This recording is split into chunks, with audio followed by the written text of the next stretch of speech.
Hi guys, it's Shirley and welcome to my channel. If you guys are new here, something that you should know about me is that I love Block B. I'm a huge BBC and Zico is my ultimate bias all time, and he recently released the first part of his album Thinking Part 1. Usually I do reaction videos for K-pop releases, but when Zico's music videos came out it was like 4 a.m. I was not gonna turn on a camera and record my reaction. So instead of doing a reaction video, I thought I would do a lyric analysis video. I am by no means a literary scholar, a poet, or musician, lyricist. I am just a Zico stan trying to figure out where he's coming from in his lyrics, and I know that not everything translates well from Korean to English, so I know I'm gonna have some difficulties trying to grasp exactly what he means, but I think it's gonna be a lot of fun, so stay tuned if you guys are interested to hear my take and interpretation of Zico's lyrics and music video for his song Human. So the first verse reads, "Just another insignificant day. It's like I was avoiding good things. Like the pictures I drew as a kid, I'd become a grown-up, but I had a happy face in those drawings." So this verse is pretty straightforward. As a child, you're very innocent and naive, and you envision yourself growing up to be happy and successful, and you just don't expect life to be as hard as it is, unless of course you're super rich and blessed, privileged, have everything you could ever want, don't have to worry about anything in life. But you know, Zico was definitely not blessed with everything. I remember him saying that his mom was in debt at one point, but she never raised him that way, and everything that he has now he always gives back to her and his family, his friends. So the next verse is, "If today's the last day of my life, is there a place I can go?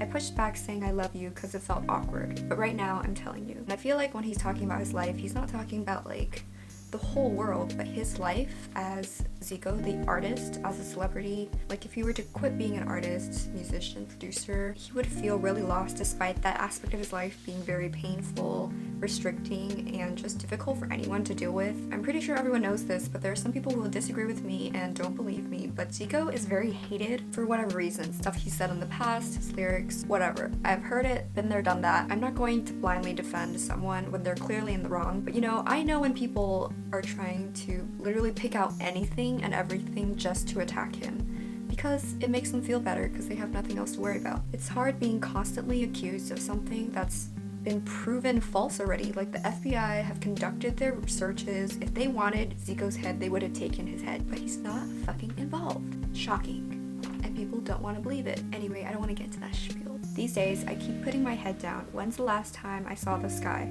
The faded world is filled with dust, because people like me were struggling. We always say later, later, skipping birthdays for that later. I should still be in my teens.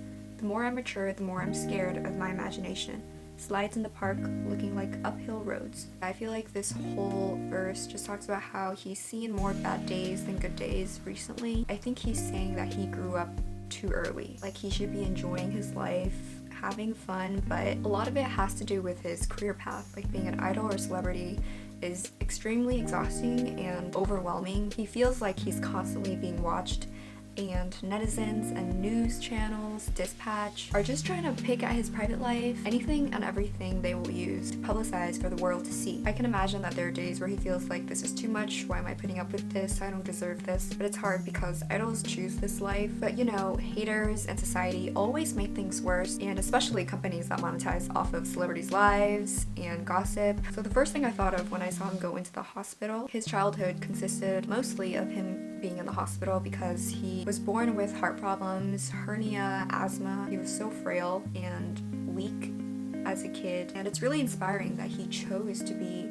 a rapper and a stage performer despite having breathing problems. I remember watching a lot of performances and like backstage clips of him just like having a really hard time. When you have to be dancing and constantly rapping and singing, that takes a toll on your body. And the next verse says, "Now I start to doubt when I see unfamiliar kindness. Typical comfort makes me lose strength even more. In our lively texts, are you really laughing? There are too many things I need to avoid here. For me to just walk around without a care. Right when we're born and we get old, we scrunch up like a ball." He says that he's skeptical whenever people show him kindness because that's something that's not familiar to him. He's usually met with a different response. I think what he's trying to say is that when people show him comfort or kindness that is too obvious, it seems ingenuine to him and it just lets him down. He's disappointed every time he's met with that. So in a way, he doesn't take any type of kindness positively or just as it is because he's always overthinking people's intentions and whether they mean it or not. And it makes sense even more because like through text, online messages, it's hard to tell what someone is feeling unless they're really good at communicating. Miscommunication happens, and it's just hard to know what people want from you and whether they mean what they say. This goes back to most of his life being out there for the public to know and hear about. Being an idol, he has to be extremely careful about anything that he says, anything that he does, the people he's acquainted with, the content in his songs. And this all ties back to the Thailand controversy, which was a huge misunderstanding from one joke, which was probably the truth. But anyway, I'm not gonna get into that. From that incident, he definitely blamed himself, took the responsibility for it. A lot of people hated Block B at that time, and even some K-pop idols addressed it, which is unfortunate because they should understand how hard it is to uphold a public image just for their reputation and for the company's reputation. I just think that at a time like that, idols should just step back, learn from it, and really try to support each other because this is basically their community. And if you guys are just going to be hypocritical and attack each other for everything, and that's why I respect Jay Park so much, because during that time when they saw him backstage, he greeted them, with a lot of love and support. You can just tell that he knew what they were going through, and he wasn't going to be judgmental and criticize them for it because it was an honest mistake and they were making steps to improve and be better. So now if you watch any of Zico's interviews, you can tell that he thinks very carefully about everything that he's going to say because he doesn't want to be misunderstood. He doesn't want people to twist his words around and make him out to be the bad guy because he's not. And honestly, look at his discography. Like, he's definitely branched out into his softer side, especially in I Am You, You Are Me, She's a Baby, Soulmate. And you can just tell that he's trying to show a different side of him because people misjudge him. So the next verse is, be careful, time will scarcely speed up. We must be each other's grip so we don't fall. The only thing we can do as individuals is disappointment. I'm loosening my bag of stories that's about to explode. Life never stops playing these skillful games. Ever since you gained life for free, happiness always gets buried by something that takes priority over it.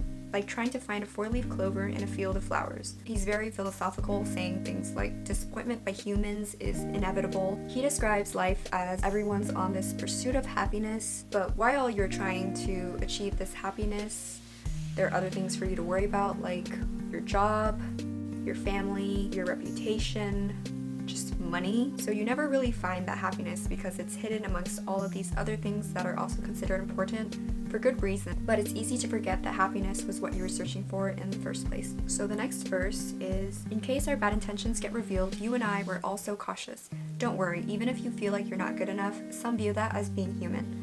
Before you become a good person in someone else's eyes, you need to reconcile with yourself first.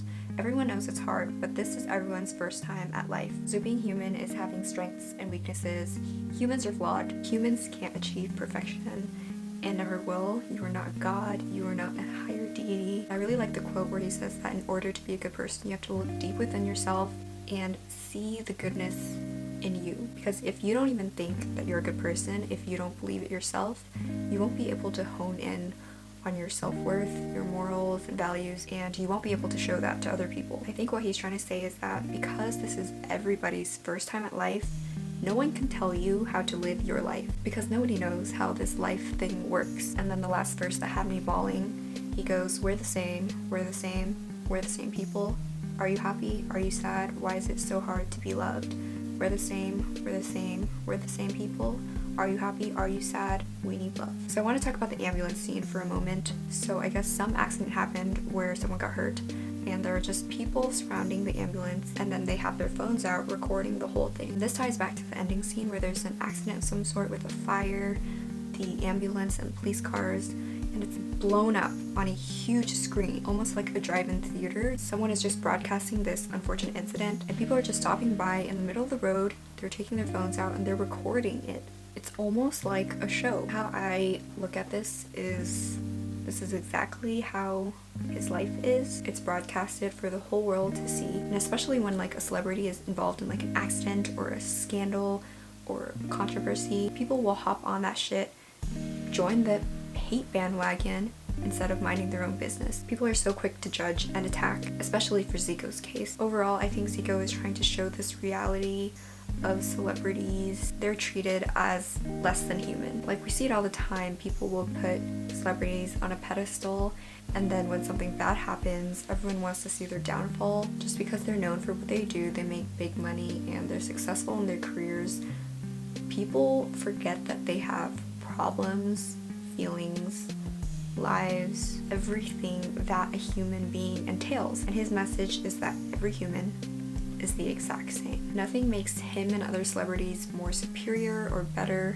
than anyone else, vice versa. When he said, "Why is it so hard to be loved?" I bawled my eyes out because it's so true. You can be at your best point in life and people will just still try to drag you down. I think it's more of like a reminder that all celebrities are also human, that they experience all the same emotions and struggles as you and me, and that they also need love. That's something that we need more of in this world. So that is it for my lyrical analysis of Zico's Human and a bit of the music video. I actually had a pretty hard time trying to analyze the music video because it's very abstract in that I think there are a lot of specific things that Zico drew from his own personal experience that most people really wouldn't be able to understand. Prior to this video, I did not read up on any theories or analyses because I wanted to go into this blindly and have like my own perspective, but I still hope you guys enjoyed. I had a lot of fun sitting down, reading line by line and pairing it up with the music video to make more sense of it. If there's anything that I missed or if there's something you'd like to add, please leave them in the comments below. I'd love to read them and see what you guys come up with. If you guys would like to see more videos like this, please give it a thumbs up. Don't forget to watch and stream Zico's new album. It's on Spotify, iTunes Music, YouTube, and he's also releasing the second part of his album sometime this month, so be on the lookout for that. Thank you guys so much for watching. Feel free to subscribe if you'd like to see more from me, and I will see you guys in my next video. Bye!